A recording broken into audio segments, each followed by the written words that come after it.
Hello guys, আরকে family ব্লগসের নতুন একটি travel পর্বে আপনাদেরকে স্বাগতম। আজ 2রা এপ্রিল, রোজ মঙ্গলবার 2024। আজ আমরা যাবো ঢাকা থেকে শায়েস্তাগঞ্জ। আমরা এই মুহূর্তে আছি এয়ারপোর্ট রেল স্টেশনে। রেল স্টেশন থেকে কালনি এক্সপ্রেসে করে আমরা চলে যাব হচ্ছে শায়েস্তাগঞ্জ। এই চ্যানেলের এটা একটা ফার্স্ট ট্রেন ব্লগ হতে চলেছে। কাজে এবং বেড়ানোর প্রয়োজনে অনেক ক্ষেত্রেই ট্রেনে ভ্রমণ করতে হয়েছিল, তবে এ নিয়ে এখন পর্যন্ত কোনো ব্লগ হয়নি। ট্রেনে আজ আমাদের গন্তব্য হচ্ছে ঢাকার বিমানবন্দর থেকে শায়েস্তাগঞ্জ। এয়ারপোর্ট থেকে শায়েস্তাগঞ্জ যাত্রা পথে আজকে আমাদের যাত্রা সঙ্গী হচ্ছে Kalni express, train number 773। Dhaka থেকে সিলেটগামী সবচেয়ে দ্রুতগতির ট্রেন হচ্ছে এই কালনি এক্সপ্রেস।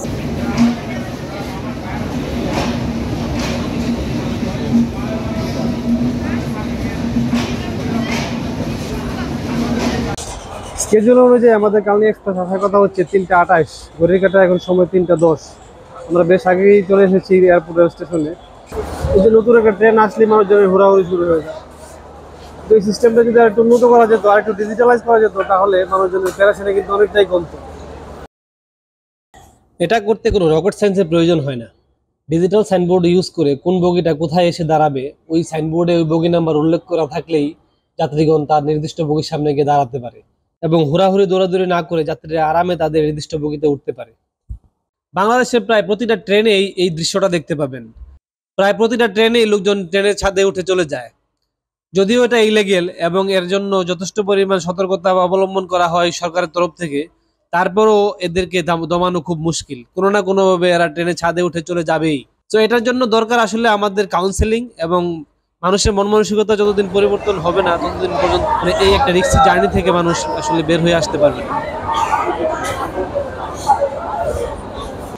ঘড়ির কাঁটা যখন 4টা 10 তখন কালনি এক্সপ্রেস আস্তে এয়ারপোর্ট স্টেশনে প্রবেশ করছে। আমাদের বগি নাম্বার হচ্ছে বরিগাজ্য 20, 21 এবং 24 নম্বর থেকে আমরা পেয়েছি।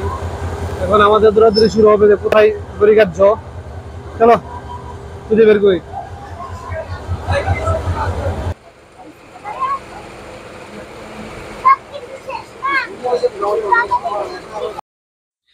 ঘড়ির কাঁটায় যখন বিকাল 4টা 15 আমাদের ট্রেন তখন যাত্রা শুরু করলো। ঢাকা থেকে সিলেটগামী কালনী এক্সপ্রেসের পাশাপাশি আরো বেশ কিছু ট্রেন চলে, তার মধ্যে পারাবত এক্সপ্রেস এবং জয়ন্তিকা এক্সপ্রেস হচ্ছে অন্যতম। কালনী এক্সপ্রেসে 3 ধরনের সিট থাকে: স্নিগ্ধা, এসিএস এবং শোভন চেয়ার। আসন ভেদে তাদের ভাড়া ভিন্ন ভিন্ন হয়ে থাকে এবং ঢাকা থেকে শায়েস্তাগঞ্জ পৌঁছতে মোট সময় নেয় 3 ঘন্টা 15 মিনিট। এই আন্তনগর এক্সপ্রেস ট্রেনগুলো ছাড়াও আরো কিছু লোকাল মেইল ট্রেনও ঢাকা থেকে সিলেটের উদ্দেশ্যে ছেড়ে যায়।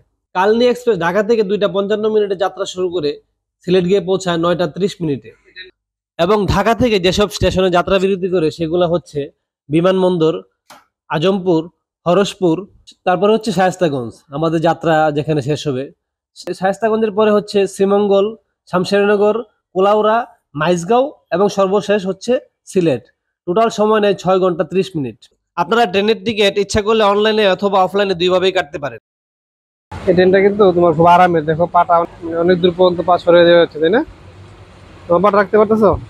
আমরা এখন পার হচ্ছে টঙ্গী জংশন, যদিও আমাদের এই ট্রেন টঙ্গীতে থামবে না, কারণ এটা থামবে একমাত্র বাউন্ডারি পরে আজমপুর এবং তারপরে হরসপুর, তারপর হচ্ছে শায়েস্তাগঞ্জ। এবং এর মাঝখানে যতগুলো ইন্টারমিডিয়েট স্টপেজ আছে, কোনো স্টপেজে এই ট্রেন থামে না। Compare to bus journey, I always prefer train journey. ট্রেনের জার্নির মধ্যে একটা শান্তি বিরাজ করে। বাসে জার্নি করলে যেই স্ট্রেসটা পোহাতে হয়, ট্রেনে এই স্ট্রেসটা থাকে না, অনেক রিল্যাক্স মনে হয়। সবচেয়ে বড় কথা হচ্ছে যদি ট্রেনে কোনো রকম যদি একটা সিট পাওয়া যায়, তাহলে বাস থেকে ট্রেনের জার্নি ফার বেটার। ট্রেনের সিটে বসে বাইরের ন্যাচারাল বিউটি দেখে যাওয়ার মজাই আলাদা।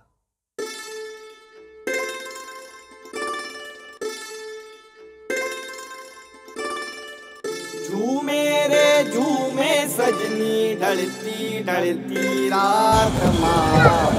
झूमे रे झूमे सजनी ढलती ढलती रात माँ। काजल बिंदिया लगा के झूमे ढलती रात माँ। झूमे रे झूमे सजनी ढलती ढलती रात माँ। আমাদের ট্রেন এই মুহূর্তে পার হয়ে যাচ্ছে ভৈরব বাজার জংশন।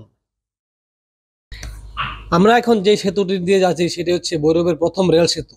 1935 সালে ব্রিটিশ সরকারের অর্থায়নে প্রথম সেতুটি নির্মাণ কাজ শুরু হয় এবং 1937 সালে এটির কাজ শেষ করা হয়। সেতুটি উদ্বোধন করেছিলেন তৎকালীন বাংলার প্রধানমন্ত্রী আবুল কাসেম ফজল হক। তৎকালীন ব্রিটিশ সরকারের রাজা ষষ্ঠ জর্জের নামানুসারে এই সেতুর নাম হয় কিং জর্জ ষষ্ঠ সেতু। 1937 সালে 6 ডিসেম্বর দিয়ে এর উপর মালবাহী ট্রেন চলাচল শুরু করে।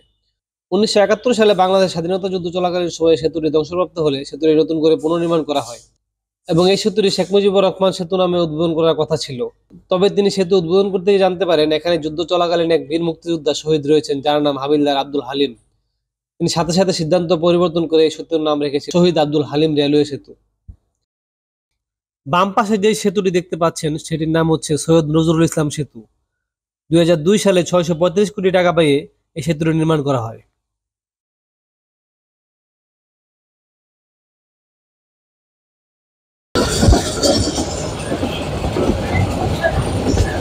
এই মাঠ ঘাট সবুজ প্রান্তর পেরিয়ে আমাদের ট্রেন ছুটে চলেছে শায়েস্তাগঞ্জের দিকে।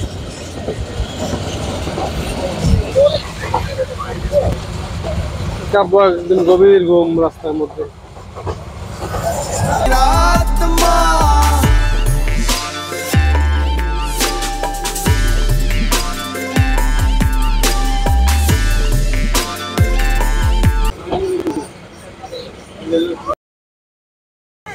যাত্রাপথের প্রথম স্টপেজ হচ্ছে আজিমপুর স্টেশনে।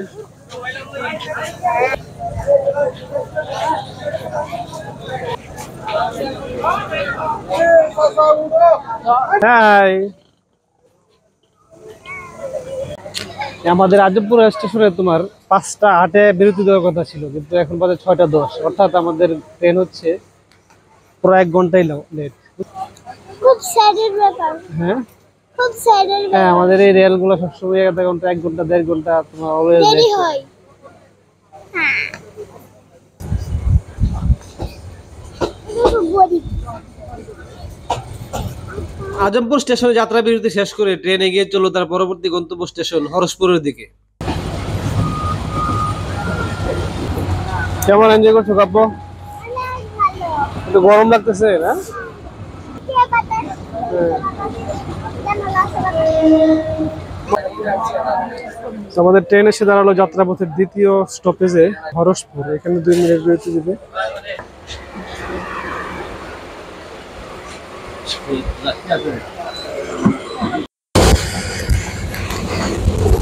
চা কফি খাওয়া যাক এখন কাব্য, কি বলো?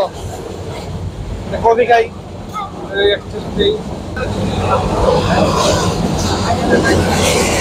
এক কাপ কফি নিয়েছে 30 টাকা।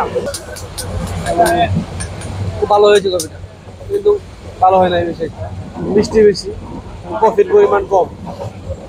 আমরা যারা কফি কর বা চা কর তারা আরেকটু কফি হলে আমাদের জন্য ভালো হবে, এবং চা মিষ্টিটা যদি আরেকটু কম হতো তাহলে আরো ভালো হতো। বাবা, এখন কি রাত 3টা বেজে গেছে? এরকম এত অন্ধকার কেন? এখন 3টা বাজে না, 7টা বাজে, বাইরে একটু অন্ধকারে আজকে বেশি। নাই, রাতে জানি করছি, সকালে জানি করছি, কতক্ষণই জানি করছি, কিন্তু তো রাতে তো এত গভীর ছিল না, মানে যে একদম রাত 3টা বাজে, গভীর রাত। সো গড়িকাটা যখন 7টা 15, আমরা তখন শায়েস্তাগঞ্জ স্টেশনে এসে পৌঁছালাম। ঠিক 1 ঘন্টা 10 মিনিট লেট। 6টা 10-এ ট্রেন পৌঁছানোর কথা থাকলেও শায়েস্তাগঞ্জে পৌঁছেছে 7টা 15-তে। এই হচ্ছে শায়েস্তাগঞ্জ রেল স্টেশন। আমাদেরকে এই ট্রেনটি শায়েস্তাগঞ্জ নামিয়ে দিয়ে এখন চলে যাবে সিলেটের উদ্দেশ্যে। সিলেট যেতে সময় লাগবে আরো প্রায় 2 ঘন্টার মতো। যারা সিলেটে যাচ্ছে, এখান থেকে যাবে, তারা সিলেটের গাড়িতে উঠছে এবং বাই বাই গাইস, আবার দেখা হবে নতুন কোনো পর্বে। তো শায়েস্তাগঞ্জ জংশনে এসে আজকের মতো আমাদের এই জার্নির সমাপ্তি ঘটাচ্ছি। আশা করি আর কে ফ্যামিলি ব্লগসের এই পর্বটি আপনাদের ভালো লেগেছে। আজকের মতো এখানেই বিদায় নিচ্ছি। দেখা হবে নেক্সট কোনো পর্বে নতুন কোনো জায়গায়। ততদিন ভালো থাকবেন এবং সুস্থ থাকবেন।